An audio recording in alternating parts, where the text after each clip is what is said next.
ওফো, মালিক বড় সুন্দর কথা বলছে, মহব্বত করে বলছে, তোমরা যারা নামাজ রোজা বন্দিগি হালাল হারাম মেনে সেজদা করতে করতে আমার নাম জপতে জপতে আমারে ডাকতে ডাকতে যারা আমার সাক্ষাৎ জান্নাত আশা করছো, আল্লাহ তাআলা বলেন তোমরা যারা যারা সেজদা দিয়া আশা করে রাখছো আমি আল্লাহর সাক্ষাৎ পাইবা, জান্নাত পাইবা,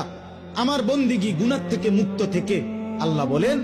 আমি ওয়াদা দিলাম ফা ইন্না আজালাল্লাহি লাআতিন, আমার মালাকুল মউত আজরাইল আমি তোমার কাছে পাঠাবো, সে একদিন তোমার কাছে যাবে, তোমাকে আমার কাছে নিয়ে আসবে,